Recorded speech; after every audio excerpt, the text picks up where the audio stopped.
I'm going to try to make this a dual purpose project. First, we're going to use this as an example of how we can create a macro in CorelDRAW. And second, how we can laser engrave a photograph into wood using nothing but CorelDRAW. So first, I'm going to take a photograph. We'll make a copy of that photograph. And before we start creating the macro, we want to size it. So I'm going to tell it that I would like this to be 2.5 inches wide. I have the proportional lock on. So if I make it 2.5 inches wide, it will handle the height. Now we're going to begin the macro. I'm not doing it the easiest way in CorelDRAW X6, but it'll be the way that will be more useful in other versions. I'm going to click on Tools, Macros, Start Recording. I'm going to call this macro Wood Photo. And I'm going to put this in my global macros. Everything I do now will be recorded and go into this macro. So the first thing I'm going to do is go to Bitmaps, Resample,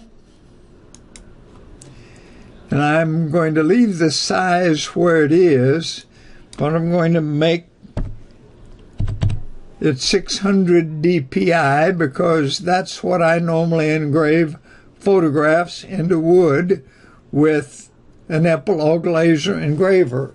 If you're using any other brand, you may want to use 500 or some resolution that you have been successful, so we'll tell it OK. All I'm really changing is the dots per inch. Next step, we'll go to Effects, Adjust, Gamma.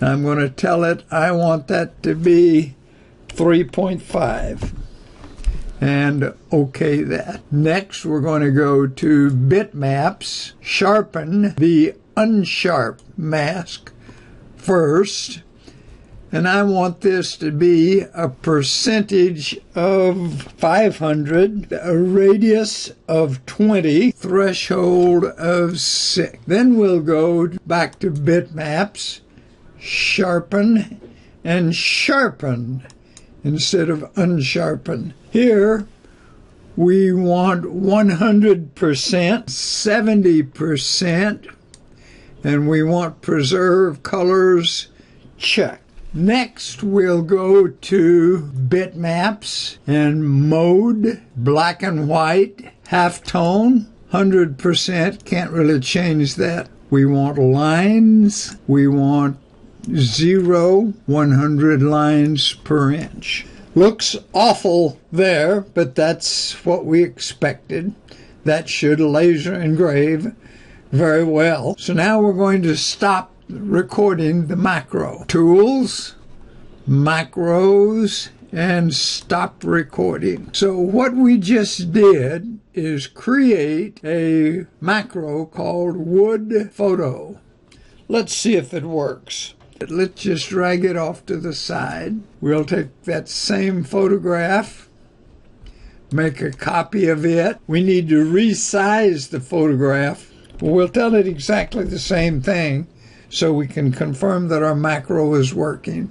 I'm telling it 2.5 inches big, and then we're going to run the macro. So we'll go to Tools, Macros, Run Macro, which should be in Global Macros, and here's Wood Photo that we just created, and run that. Now I have some very bad news for you.